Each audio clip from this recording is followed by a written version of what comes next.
Hello students, welcome all of you in today's lecture. In previous lecture, we have seen about how solid waste management carried out, various principles of solid waste management. Then as a responsible person or a responsible citizen, which habits should we have adopt to participate in solid waste management process.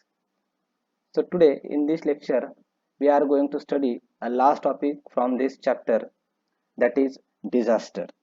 So in daily life, we are faced we are facing so many type of disasters like accidents, burn, then suicide type of accidents. So ऐसे various accidents जो हम daily life में देखते हैं, these overall accidents और undesirable changes, suddenly occurring changes, इनको हम कहते हैं disaster. So disaster means what? Types of disaster, how we can protect ourselves from any disaster, such type of information we are going to see. So let's start with this topic. First one, what is meant by disaster, right? So disaster is a serious disruption occurring over a short or long period of time that causes widespread human, material, economic और environmental loss. जैसे कि definition में दिया है कि short period के लिए या लॉन्ग पीरियड के लिए सीरियस डिसरप्शन होना. वो किसका किसका ये डिसरप्शन हो सकता है? ह्यूमन बीइंग का हो सकता है, जो मटेरियल हम यूज करते हैं उसका हो सकता है, हमारे इकोनॉमिक डेवलपमेंट का हो सकता है, या हमारे एनवायरनमेंट का लॉस. तो ऐसे लॉन्गर और शॉर्टर पीरियड के लिए जो ये वेरियस चीज़ों का डिसरप्शन जो होता है, इसको कहते हैं हम डिजास्टर. तो ये डिजास्टर के बेसिकली दो टाइप है, that is natural disaster and man made disaster. तो यहाँ पे आप जो डायग्राम्स आपको स्क्रीन पे दिख रहे हैं, इसके बेसिस पे आप इजीली क्लासिफाई कर सकते हो which are the natural disaster and which are the man made disaster. So in natural disaster, volcano eruption, then large tides, that means we can say flood, then lightning is there, forest fire is there, then thunderstorms, यहाँ पे आप देख रहे हो earthquake, then tsunami. So these are the natural disasters जो nature में undesirable changes की वजह से होते हैं. ओके, यहाँ पे ह्यूमन बीइंग का कोई भी रोल नहीं रहता. जैसे कि वोल्केनिक इरप्शन है तो ह्यूमन बीइंग का कोई रोल नहीं है. लार्ज टाइड फॉर्मेशन होता है ओशन में because of earthquake in ocean called as tsunami. तो यहाँ पे ह्यूमन बीइंग का इंटरफेरेंस कोई कुछ भी नहीं है. तो नेचुरली अगर डिजास्टर होते हैं तो these are the examples like volcanic eruption, forest fire etcetera. Then second type of disaster है that is man made disaster. जहाँ पे आप डायग्राम को देखेंगे तो ट्रेन एक्सीडेंट्स ये ह्यूमन बीइंग की वजह से होता है. देन एविएशन और plane accident, then ship accidents, as well as traffic collision जो ऑन रोड आपको देखने को मिलते हैं ये accidents, as well as structural collapse. अगर वीक कंस्ट्रक्शन है तो वो बिल्डिंग कोलैप्स हो जाती है, तो ये भी ह्यूमन बीइंग की वजह से होता है. देन जो ट्रांसपोर्टेशन के लिए ब्रिज यूज किए कंस्ट्रक्ट किए जाते हैं, वो ब्रिज अगर कोलैप्स होते हैं तो it is also a man made disaster. As well as forest में वांटेडली अगर हम फायर लगाते हैं, हम हमारे बेनिफिट के लिए अगर प्लांट्स को बर्न करेंगे तो it also comes under man made disaster. तो जिस तरह से नेचर डिजास्टर्स कॉज करने के रिस्पॉन्सिबल है, उससे भी ज्यादा human beings are responsible for disasters. And जो disaster human being and natural disaster जो है, इनको अगर हम कंपेयर करेंगे तो ज़्यादा डेंजरस डिस्ट्रक्टिव डिजास्टर्स नेचर से जो होते हैं वो होते हैं, राइट? बिकॉज वोल्केनिक इरप्शन या फॉरेस्ट फायर के चपट में अगर कोई आ गया तो जिंदा रहने के चांसेस ही नहीं है. तो मोस्ट डेंजरस डिजास्टर से रहते हैं, बट ये फ्रीक्वेंटली होते हैं, रेगुलरली नहीं होते, राइट? कभी कभी आपको नेचुरल डिजास्टर देखने को मिलता है, बट मैन मेड डिजास्टर जो है वो हमेशा डेली आप न्यूज़ वगैरह सुनते होंगे, तो यहाँ पे हमें ये देखने को या सुनने को मिलते हैं. इनके अलावा बॉम्ब एक्सप्लोजन और केमिकल एक्सीडेंट्स जो कि इंडस्ट्रीज में होते हैं, वो भी comes under man made disaster. So this is the definition and types of disaster. Then अगर डिजास्टर हुआ तो which effects are there which are very harmful, right? Human being के ऊपर क्या इफेक्ट होते हैं या एनवायरनमेंट के ऊपर क्या इफेक्ट होते हैं, ये इफेक्ट्स हम देखेंगे. So general effects of disaster अगर देखेंगे तो first one we are seeing loss of life. कोई भी डिजास्टर होने दो, कंपलसरी डेथ होती ही है, ह्यूमन बीइंग की हो या बाकी के एनिमल्स की हो, तो लॉस ऑफ लाइफ होता है डिजास्टर की वजह से। देन सीरियस इंजरी फेस करनी पड़ती है। देन जो भी प्रॉपर्टी है उसका डैमेज होता है या उसका डिस्ट्रक्शन होता है, या जो भी हम प्रोडक्शन करने वाले हमारे यूनिट्स है उनको भी डैमेज होता है। एज वेल एज जो लाइफ स्टाइल है हमारी, that disruption of life style भी डिजास्टर की वजह से होता है। As well as loss of livelihood, जो हम एक हम हार्मोनी में जो हमारी लाइफ चलती है उसको एक तरह से डिस्टरबेंस क्रिएट होता है बिकॉज ऑफ डिजास्टर। देन जो इसेंशियल सर्विसेज रहते हैं जैसे कम्युनिकेशन सर्विसेज हो, ट्रांसपोर्टेशन सर्विसेज हो, ये डिसरप्ट हो जाते हैं। सपोज अर्थक्वेक अगर आया तो आपने देखा होगा इलेक्ट्रिसिटी पोल डैमेज हो जाते हैं, अगर रोड से तो रोड में क्रैक्स आ जाते हैं, तो इसेंशियल सर्विसेज का डिसरप्शन होता है। As well as damage to national infrastructure, जहाँ पे आप ब्रिजेस देखते हैं या गवर्नमेंट के कुछ बड़े बड़े प्रोजेक्ट्स रहते हैं, तो अर्थक्वेक की वजह से या सुनामी की वजह से ये प्रोजेक्ट्स डैमेज होते हैं। देन गवर्नमेंट के जो सिस्टम्स रहते हैं गवर्निंग के लिए, लोगों को सर्विस प्रोवाइड करने के लिए जो सिस्टम्स रहते हैं उनका भी डिसरप्शन होता है because of disaster. As well as national economic loss, अगर डिजास्टर हुआ तो फिर से रिहेबिलिटेशन करने के लिए गवर्नमेंट हो, मतलब इंडिया हो या बाकी किसी भी कंट्री का गवर्नमेंट हो, हेवी एक्सपेंसेस उनको करने पड़ते हैं फिर से रिहेबिलिटेशन करने के लिए, जो एक टाइप का इकोनॉमिक लॉस है। And as well as after disaster जो सबसे इंपॉर्टेंट इफेक्ट्स है, that is sociological and psychological effects. ये डिजास्टर होने के बाद जनरली हम स्टेबल नहीं रहते हैं, सोसाइटी का पूरा एनवायरनमेंट चेंज होता है, एक अलग तरीके का शॉक ह्यूमन बीइंग को फेस करना पड़ता है, इसको हम कहते हैं कि साइकोलॉजिकली हम अनस्टेबल होते हैं। तो during after disaster long period के लिए ये सोशियोलॉजिकल एंड साइकोलॉजिकल इफेक्ट आपको सोसाइटी में देखने को मिलते हैं। So these are the general effects of disaster. Now ये डिजास्टर आने के बाद क्या करना चाहिए, तो obviously we have to do disaster management, right. Then how this disaster management carried out. So firstly हम देखेंगे disaster management means what. So disaster management is an action implemented through proper planning, organized activity and coordination। एक planning के साथ, group के साथ, as well as coordination के साथ की हुई एक्टिविटी, की हुई action, it is mean disaster management, right. जैसे कि आप सुनते होंगे कि गवर्नमेंट नेशनल लेवल पे नेशनल डिजास्टर मैनेजमेंट अथॉरिटी रहती है, स्टेट लेवल पे स्टेट डिजास्टर मैनेजमेंट अथॉरिटी रहती है, डिस्ट्रिक्ट लेवल पे डिस्ट्रिक्ट डिजास्टर मैनेजमेंट अथॉरिटी रहती है, लोकल लेवल पे लोकल डिजास्टर मैनेजमेंट अथॉरिटी रहती है। तो ये वेरियस अथॉरिटी में कोऑर्डिनेशन होना चाहिए। प्लानिंग अपेक्स ऑथराइज जो रहते हैं पर्सन वो करते हैं, और उनका इम्प्लीमेंटेशन जो रूट लेवल पे जहाँ पे डिजास्टर हुआ है वहां पे करना पड़ता है। तो ये प्लानिंग करने के बाद एक्चुअली इम्प्लीमेंटेशन तक कोऑर्डिनेशन होना बहुत जरूरी है। सो इस तरह से जो एक्शन की जाती है कोई भी डिजास्टर आने के बाद, तो इसको कहते हैं डिजास्टर मैनेजमेंट। तो डिजास्टर मैनेजमेंट में क्या आता है, which are the aspects of disaster management. तो disaster management includes prevention of losses and danger, मतलब ये हम कहेंगे कि प्रिवेंटिव मेजर है कि डिजास्टर आने से पहले ही हम कुछ ना कुछ प्रिकॉशनरी मेजर्स लेते हैं। देन इम्प्रूविंग टॉलरेंस, जिस एरिया में डिजास्टर आता है या ह्यूमन बीइंग में इटसेल्फ कुछ ऐसे डिजास्टर है जो हम आगे जाके देखने वाले हैं रिलेटेड विद द इंडिविजुअल्स, तो ये डिजास्टर के अगेंस्ट टॉलरेंस बढ़ाना है, मतलब हम रेजिस्ट कर सकते हैं, ये हमारी एबिलिटी हमें इम्प्रूव करनी है, तो ये आता है डिजास्टर मैनेजमेंट में। Then providing relief from disaster, minimising the intensity and extent of harm, precautionary measures लेने के बाद भी अगर डिजास्टर वहां पे हुआ तो डिजास्टर के बाद वहां के जो विक्टिम्स है उनको रिलीफ देना, जो इंटेंसिटी है डिजास्टर की वो मिनिमाइज करना, एंड जो हार्म हार्म का जो अमाउंट है या हम कहेंगे कितना ज्यादा हार्म हुआ है तो उसको मिनिमाइज करना, these aspects include under disaster management.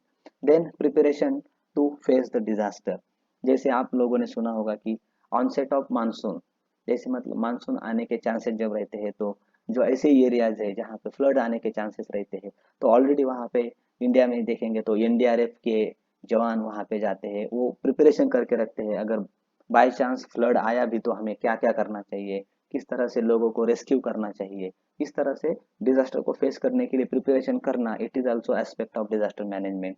Then immediate action in the disaster situation, अगर डिजास्टर हो आया है तो पहले से प्लान तो रेडी रहता है, तो वो प्लान के अकॉर्डिंग एक्शन लेना, जहाँ पे डिजास्टर हुआ है वहाँ पे, it is also aspect of disaster management.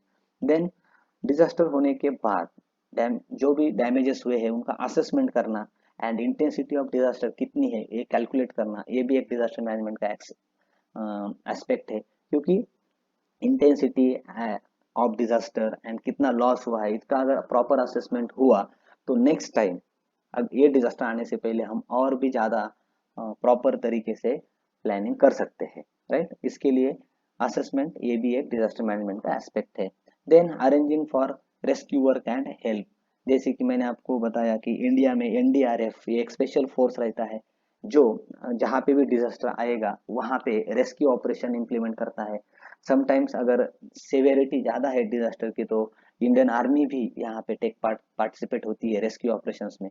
So rescue means what, जो विक्टिम्स है जिनके ऊपर ये डिजास्टर का ज्यादा इम्पैक्ट हुआ है उन विक्टिम्स को उस डेंजर जोन से बाहर निकालना, इसको कहते हैं रेस्क्यू। तो ये रेस्क्यू ऑपरेशन अरेंज करना ये भी एक डिजास्टर मैनेजमेंट का एस्पेक्ट है। देन लास्ट में आता है रिहैबिलिटेशन एंड रीबिल्डिंग। एक बार डिजास्टर जब हो गया तो उन लोगों को रिहैबिलिटेट करना ये बहुत चैलेंजिंग टास्क रहता है, क्योंकि जो उन्होंने कंस्ट्रक्शन अपना किया था या जो अपनी खुशहाल जिंदगी वो जी रहे थे उसमें डिस्टर्बेंसेस बहुत आते हैं डिजास्टर की वजह से। उनका घर कोलैप्स हो सकता है, उनके इकोनॉमिक सोर्सेस कोलैप्स हो सकते हैं। तो ऐसे लोगों को रिहैबिलिटेट करना, उनको फिर से पहले जैसी लाइफ देने की कोशिश करना, ये भी एक डिजास्टर मैनेजमेंट का ही एस्पेक्ट है। Okay, so disaster management means what, a planned action. And क्या क्या आता है disaster management, so various activities जो हमने अभी देखे ये डिजास्टर मैनेजमेंट में इंक्लूडेड है, राइट। अब एवरी प्लेस पे अगर डिजास्टर आया और जो विक्टिम है तो उस विक्टिम को जनरली हम क्या देते हैं, तो फर्स्ट एड देते हैं, राइट। कि एक लाइफ इमीडिएट लॉस नहीं होना चाहिए लाइफ का, एक पीरियड उसको मिलना चाहिए सर्वाइवल का, वो पीरियड के लिए हम ये फर्स्ट एड यूज करते हैं, राइट। तो ये आप देख सकते हो कि बसेस हो या व्हीकल्स हो, गवर्नमेंट बिल्डिंग्स हो, तो यहाँ पे फर्स्ट एड किट आपको देखने को मिलती है जो आप यहाँ पे डायग्राम में देख सकते हो, which includes bandage, pain killer tablet, some syringe are there. तो ये प्राइमरी ट्रीटमेंट के लिए हम ये फर्स्ट एड यूज करते हैं। सो मेजर ऑब्जेक्टिव क्या रहता है फर्स्ट एड का, तो prevent the death, right. Death prevent करनी है, एक समय उसको मिलना चाहिए वो हॉस्पिटल में हमें एडमिट करने के लिए, तो ये मेन ऑब्जेक्टिव रहता है। देन सेकंड ऑब्जेक्टिव रहता है प्रिवेंटिंग डिटोरिएशन ऑफ हेल्थ।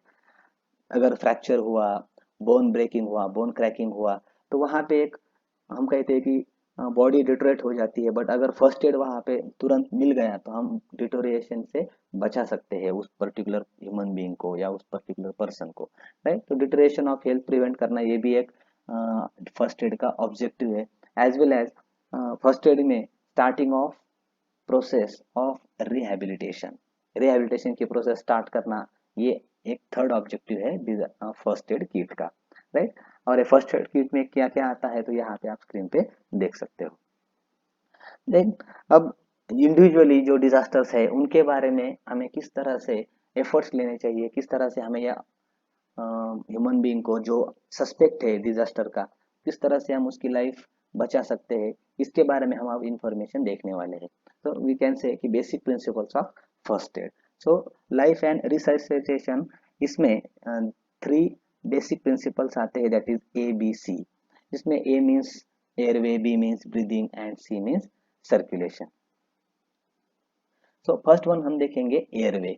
अब एयरवे मीन्स व्हाट, यहाँ पे आप अगर इस फिगर को केयरफुली देखेंगे तो कोई पर्सन है जिसको अचानक से हम कहेंगे स्ट्रोक आया होगा या चक्कर आई होगी, तो अगर ये पर्सन ऐसा ग्राउंड पे अनकॉन्शियस नजर आपको आता है तो फर्स्टली उसको सर्वाइव के लिए, उसको सर्वाइव होने के लिए हमें उसको एयरवे, ये बेसिक प्रिंसिपल यूज करना चाहिए। तो एयरवे मीन्स व्हाट, तो एयरवे मीन्स आपको जो सस्पेक्ट है उसकी नेक को थोड़ा सा रेज करना है, नहीं तो उसको आपको बैकवर्ड स्लोपिंग पोजीशन में लाना है, एंड वो जो रेस्पिरेटरी पैसेज ब्लॉक हुआ है उसको आपको ओपन करना है। मतलब रेस्पिरेटरी पैसेज अगर रिमेन्स ओपन है तो ब्रीदिंग या हम कहेंगे एक्सचेंज ऑफ गैसेस या रेस्पिरेशन वो कंटिन्यूसली करेगा, एंड वहां पे सर्वाइवल के चांसेस बढ़ेंगे। तो इसको, इस मेथड को कहते हैं एयरवे, जहाँ पे आपको क्या करना है, विक्टिम को बैकवर्ड स्लोपिंग पोजीशन पे उसको हेल्ड करना है, नहीं तो जो नेक रहती है उसको थोड़ा सा रेज करना है, जिसकी वजह से respiratory passage should be remain open. Okay, this is the air way. इससे एक्सचेंज ऑफ गैसेस या ऑक्सीजन ज्यादा से ज्यादा वो पर्सन इनटेक करेगा एंड उसके सर्वाइवल के चांसेस ज्यादा रहेंगे। तो ये लाइफ एंड रिससिटेशन में फर्स्ट बेसिक प्रिंसिपल है। देन सेकंड वन है ब्रीदिंग। समटाइम्स क्या होता है, जो विक्टिम होता है, जो डिजास्टर से सफर हुआ है, उसका ब्रीदिंग स्टॉप हो जाता है। ऐसे समय में आर्टिफिशियल ब्रीदिंग और आर्टिफिशियल वेंटिलेशन की वहाँ पे जरूरत रहती है। तो ये आर्टिफिशियल वेंटिलेशन हम माउथ टू माउथ दे सकते हैं। तो यहाँ पे आप फिगर में देख रहे हो कि जो अनदर पर्सन रहता है, तो वो पर्सन किस तरह से ये ब्रीदिंग आर्टिफिशियली दे सकता है। तो पहले आपको क्या करना है, ब्रीदिंग चालू है या नहीं ये ऑब्जर्व करना है। अगर ब्रीदिंग स्टॉप है तो बाय माउथ आप उनको आर्टिफिशियली ऑक्सीजन सप्लाई कर सकते हो। और ये बहुत से समय में आपने देखा होगा कि ये टेक्निक काम करती है। कम से कम एक पीरियड मिल जाता है और वहाँ पे हम उनको हॉस्पिटलाइज कर सकते हैं। तो इस तरह से ये सेकेंड प्रिंसिपल है, दैट इज ब्रीदिंग।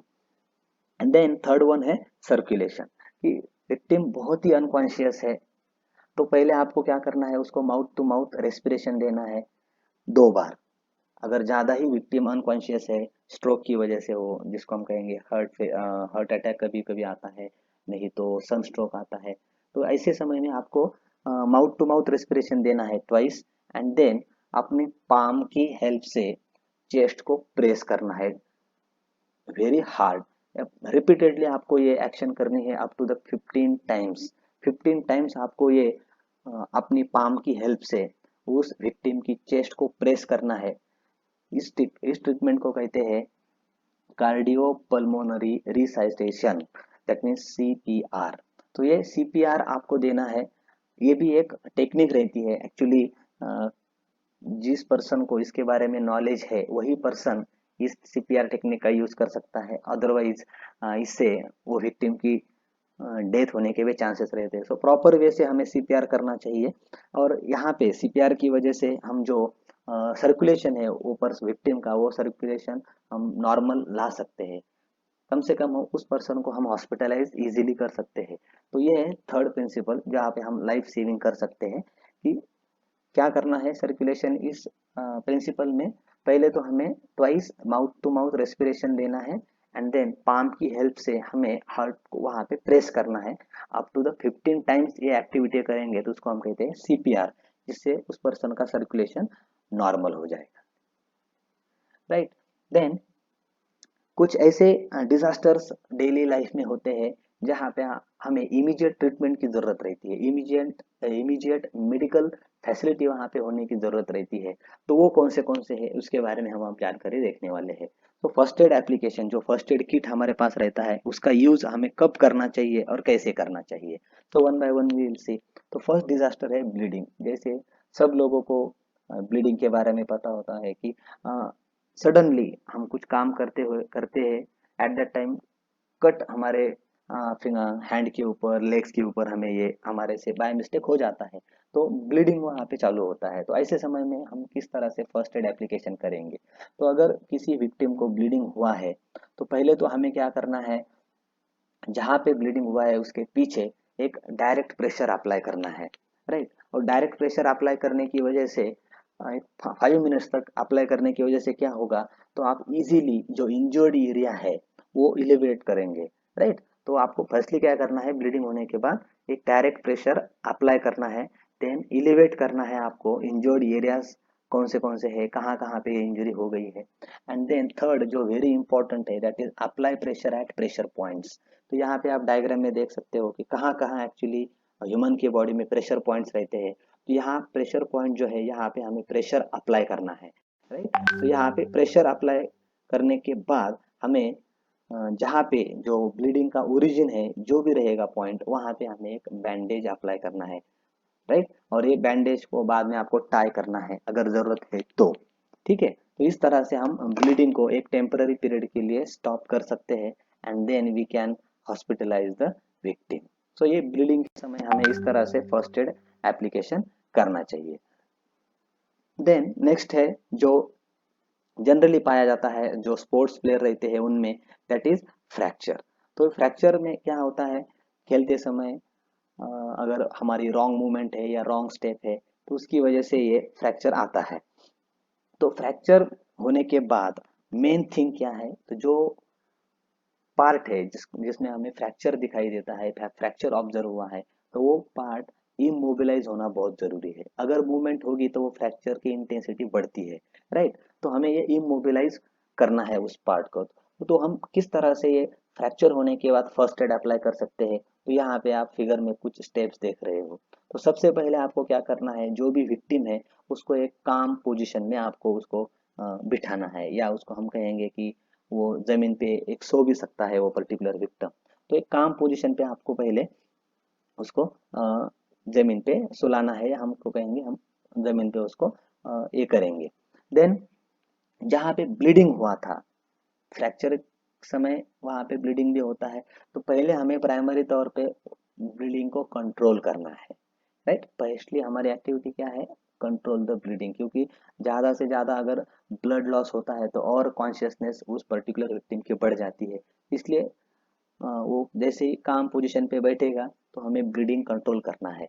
देन हमें क्या करना है, जो वाउंड है वहाँ पे हमें ड्रेसिंग करना है। फर्स्ट एड किट में तो बैंडेज रहता ही है, तो वहाँ पे ड्रेसिंग करना है। एंड देन हमें जो पार्ट जो पार्ट फ्रैक्चर हुआ है उसको स्ट्रेंथन करना है with the help of traction. तो आप यहाँ पे ट्रैक्शन करने के लिए रॉड्स या रूलर्स या वुडन का कोई भी मटेरियल हम यहाँ पे यूज कर सकते हैं। और इसकी हेल्प से जो हम ट्रैक्शन देंगे तो एक थोड़ा बहुत फ्रैक्चर अपने ओरिजिनल पोजीशन पे, वो जो बोन अगर क्रैक हुआ है बेंड हुआ है तो अपने ओरिजिनल पोजीशन पे आ सकता है। तो इस तरह से हमें ये एक्टिविटी करनी है।